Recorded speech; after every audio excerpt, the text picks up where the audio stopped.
Indonesia, Salam Nusantara dari Sabang sampai Maroko, dari Miangas sampai Pulau Rote. Mantalah iman kita, mantalah kasih kita, mantalah pengharapan kita tentunya dalam Yesus Kristus menjadi Tuhan dan Juru Selamat kita dan Juru Selamat dunia. Jangan katakan bahwa Yesus bukan Tuhan, jangan katakan pula bahwa Yesus bukan Juru Selamat. Dia adalah Tuhan, dia adalah Juru Selamat.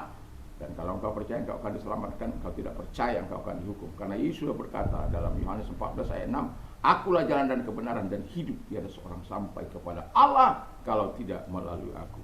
Dan Petrus juga mengatakan dalam Kisah Rasul 4 ayat 12, dan keselamatan tidak ada di dalam siapapun juga selain dalam Dia Yesus Kristus. Karena di bawah kolong langit tidak ada nama lain yang diberikan kepada manusia yang olehnya kita diselamatkan. Dan saya mau katakan kepada kita, Yohanes 3 ayat 16, karena begitu besar kasih Allah akan dunia ini sehingga Ia mengaruniakan anaknya yang tunggal, supaya setiap orang yang percaya kepada tidak binasa melainkan beroleh hidup yang kekal. Mantap! Dengan hati percaya engkau dibenarkan, dengan mulut mengaku engkau diselamatkan. Roma 10 ayat 9 dan 10. Puji nama Tuhan, sebelum kita istirahat di malam hari ini, doa dan harapan saya, kekuatan Tuhan, kekuatan firman, kekuatan Roh Kudus menyertai kita, sehingga kita dengan tenang hati mendengarkan firman Allah dan iman timbul dari pendengaran firman Kristus. Haleluya, puji Tuhan. Sebelumnya mari kita berdoa. Terima kasih, kami tahu selalu datang pertolongan itu dari Tuhan. Di dalam nama Yesus, dan apapun yang menjadi kebutuhan kami, Engkau selalu menjawab. Dalam nama Yesus kami sudah berdoa. Haleluya, amin. Sebagaimana saya mengatakan ada 2 seri, maka sore ini saya akan membawa ketika Yesus masih berbicara, datanglah orang dari keluarga kepala rumah ibadat. Markus, masih tetap Markus 5 ayat 35 sampai dengan 43. Ketika Yesus masih berbicara, datanglah orang dari keluarga kepala rumah ibadat dan berkata, anakmu sudah mati, dan apa perlunya lagi engkau menyusah-nyusahkan guru? Tapi Yesus tidak menghiraukan perkataan mereka dan berkata kepada kepala rumah ibadat, jangan takut, percaya saja. Lalu Yesus tidak memperbolehkan seorang pun ikut beserta kecuali Petrus, Yakobus, Yohanes, saudara Yakobus. Mereka tiba di rumah kepala rumah ibadat. Di sana dilihatnya orang-orang ribut, menangis dan meratap dan suara nyaring. Sesudah ia masuk, berkatalah kepada orang itu, mengapa kamu ribut dan menangis? Anak ini tidak mati tapi tidur. Tapi mereka menertawakan dia. Maka diusirnya semua orang itu. Lalu dibawanya ayah dan ibu anak itu, dan mereka yang bersama-sama dengan dia masuk ke kamar anak itu. Lalu dipegangnya tangan anak itu, katanya, Talita kum, yang berarti, hai anakku, aku berkata kepadamu, bangunlah. Seketika itu juga anak itu bangkit dan berdiri dan berjalan, sebab umurnya sudah 12 tahun. Semuanya orang yang hadir sangat takjub. Dengan sangat ia berpesan kepada mereka supaya jangan seorang pun mengetahui hal itu. Lalu ia menyuruh mereka memberi anak itu makan. Haleluya. Ini sesuatu kisah yang luar biasa dan sangat menggugah hati, menggugah iman setiap orang yang berharap dan percaya kepada Dia. Dan itu sebabnya kita harus bangga mempercayai Yesus sebagai Tuhan dan Juru Selamat kita, karena Dia adalah Allah yang care, Allah yang peduli setiap pergumulan kita. Tema kita adalah Yesus menolong setiap orang sesuai dengan kebutuhannya. Jadi kalau engkau butuh sesuatu dari Tuhan, datang kepada Tuhan, percaya kepada Tuhan. Tadi pagi saya mengatakan bagaimana kita harus mengetahui Yesus punya kuasa, Yesus punya kita harus tahu bahwa Yesus mampu menolong kita dan bersedia menolong kita, dan Dia juga memiliki belas kasihan yang begitu luar biasa. Nah, sebagaimana tema kita, Yesus menolong setiap orang sesuai dengan kebutuhannya. Jadi kalau kita mau menerima jawaban doa, pertolongan atau apapun yang sedang kita pergumulkan sesuai dengan kebutuhan, itulah Tuhan akan menjawab kita. Nah, di sini kita lihat bagaimana kepala rumah ibadat dalam sebagai orang percaya, dia tetap memelihara pengharapannya. Jadi kepala rumah ibadat ini tetap memelihara pengharapannya, sekalipun orang sudah mengatakan anaknya sudah mati. Buat apa menyusahkan guru lagi? Ya sudah, terima saja apa adanya. Tapi dia punya pengharapan kepada Yesus, bahwa Yesus itu adalah Allah yang mempunyai kuasa, mempunyai kuasa atas segala kematian. Dan nanti saya akan kupas itu secara khusus. Dan pengharapan ini penting, karena ketika kita punya pengharapan kepada Yesus, selalu ada kelegahan yang akan Tuhan berikan kepada kita, dan selalu ada pertolongan yang akan Tuhan berikan kepada orang-orang yang berharap akan pertolongannya, berharap akan kuasanya, berharap akan kebaikannya. Tuhan akan menunjukkan kebaikan dan kemurahannya kepada setiap orang yang membutuhkan pertolongan itu. Dan yang kedua, yang perlu kita juga perlu memelihara kepercayaan kita kepada Yesus. Itu sebabnya Yesus katakan, walaupun sudah dikatakan kepada mereka bahwa anaknya sudah mati, ya kalau sudah mati kan tidak perlu lagi berharap apa-apa. Tetapi kita tahu kepala rumah ibadat ini tetap berharap, dan kemudian Yesus menimpali dengan perkataan jangan takut, ya, tetaplah percaya. Jadi artinya yang mau saya katakan adalah perlunya memelihara kepercayaan kepada Yesus, karena hanya Dia yang mampu menolong, yang mampu mengadakan perubahan tragedi menjadi berkat Allah, kesusahan itu menjadi kesukacita, dan kemalangan menjadi kegembiraan. Ya. Jadi perlu kita menjaga iman kita, kepercayaan kita kepada Tuhan Yesus Kristus. Ketika kita meminta kepada Tuhan, kadangkala ada orang meminta hanya sekedar lip service, tidak sungguh-sungguh mengimani, tidak sungguh-sungguh meminta kepada Allah, sehingga karena tidak sungguh-sungguh akhirnya mereka kecewa. Aku sudah minta kepada Tuhan, tapi kenapa Dia tidak mendengar? Aku sudah sangat susah, tetapi Tuhan tidak mendengar, karena dia tidak sungguh-sungguh memelihara imannya, memelihara pengharapannya kepada Tuhan. Bahkan yang paling fatal lagi dalam kehidupannya, selalu menyakiti hati Tuhan dengan perkataan-perkataan, mungkin dengan omelan, mungkin dengan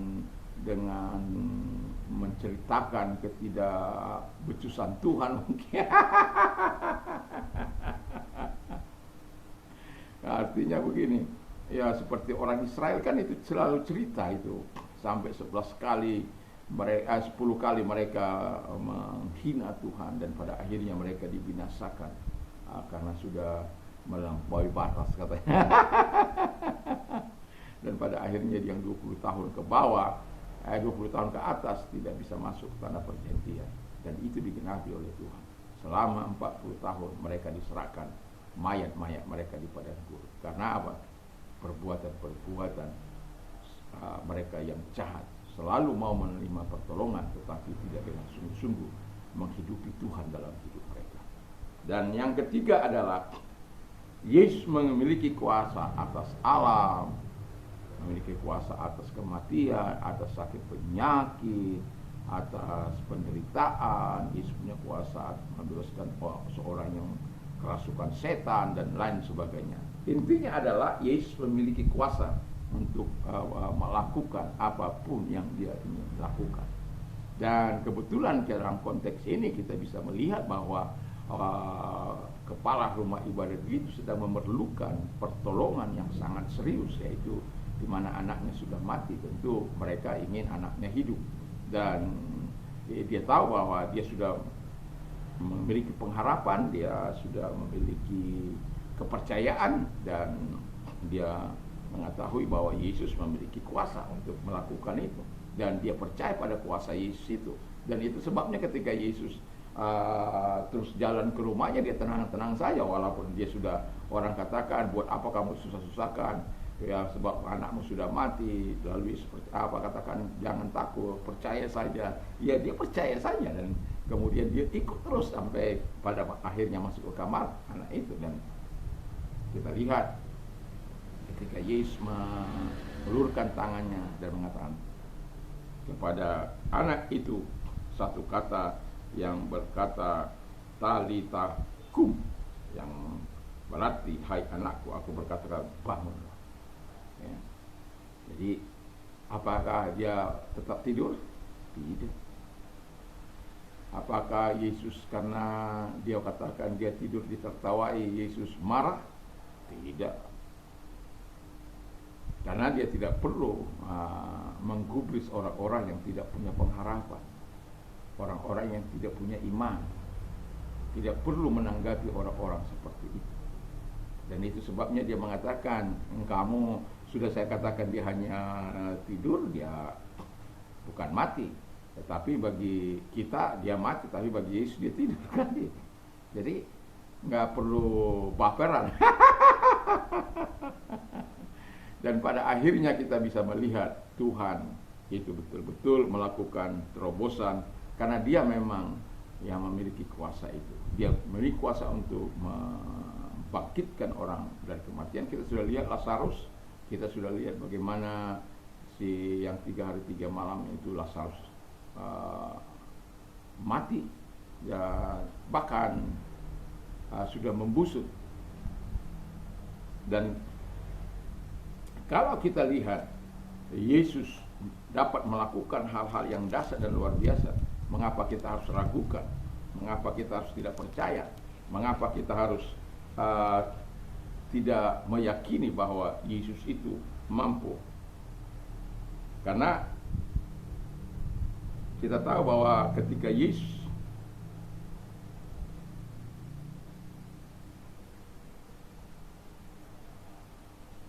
melakukan kesembuhan kepada Lazarus dan kepada orang-orang yang tidak mungkin secara kesehatan mereka tidak akan mungkin lagi bisa dibangkitkan karena sudah membusuk, dan itu tidak akan bisa siapapun, dokter siapapun. Tapi Yesus itu kan punya kuasa atas kematian, supaya mereka bisa melihat dan mereka bisa menyaksikan bahwa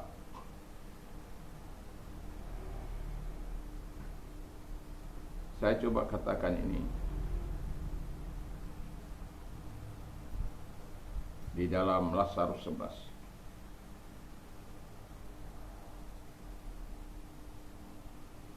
Matius 11 sudah, maka maskulah pula hati Yesus, lalu ia pergi ke kubur itu adalah sebuah buah yang ditutup dengan batu. Kata Yesus, angkatlah batu itu. Marta saudara meninggal itu berkata, Tuhan, ia sudah berbau sebab 4 hari.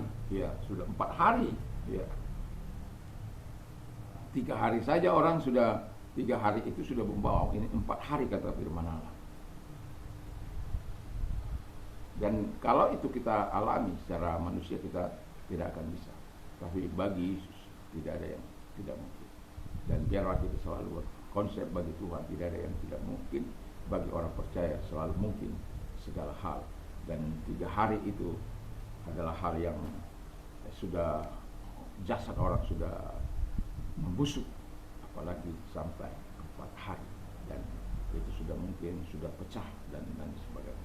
Tapi Tuhan mampu memulihkan itu semuanya, karena Dia memang berkuasa atas kehidupan kita. Dan biarkan kita terus percaya bahwa apapun yang menjadi kebutuhan kita, Tuhan mampu menolong, selama kita punya pengharapan, punya iman, dan percaya bahwa kuasa Allah mampu menolong kita. Mari kita tunggu kita berdoa. Terima kasih Tuhan, biarlah Tuhan selalu menolong kami, sehingga kami tetap yakin akan pertolongan dan kuasa. Dan dalam nama Yesus, kalau engkau sakit, angkat kedua belah tanganmu, kita berdoa. Terima kasih, lihat tangan-tangan yang diangkat kepadamu. Dalam nama Tuhan Yesus, segala sakit penyakit yang mereka tidak keluar, dan oleh bilu-bilu Tuhan engkau sembuh, oleh kuasa yang engkau sembuh di dalam nama Yesus. Dan biarkan kasih dan kemurahan Tuhan ada dalam hidup mereka. Terpujilah engkau, kami bersyukur, kami berterima kasih kepadamu. Di dalam nama Yesus kami berdoa. Dan kami yakin yang sakit sudah Tuhan sembuhkan, yang dalam Tuhan kuatkan. Dan bagi engkau yang sedang mengalami masa-masa sulit, angkat kedua belah kita berdoa. Tuhan, kami tetap percaya bahwa Paulus mengatakan dia keluar dari segala masalah hidupnya karena tangan Tuhan yang menolong dia. Dan kami sudah mengetahui bagaimana juga Sadrak, Mesyak, Abednego ketika mereka mendapatkan pertolongan dari Tuhan. Dan itulah sebabnya bagi mereka yang sedang mengalami persoalan masa kini, Tuhan, kami berdoa supaya Engkau menolong mereka, menguatkan mereka, menyertai mereka, sehingga mereka tetap berdiam di dalam kebenaran sampai pertolongan itu mereka nikmati dari Tuhan. Terima kasih, kami bersyukur di dalam nama Yesus. Haleluya. Amin. Selamat malam, jangan lupa untuk membaca firman Allah, mendengarkan firman Allah dalam kehidupan. Tuhan Yesus berkati. Mantap, mantap, mantap.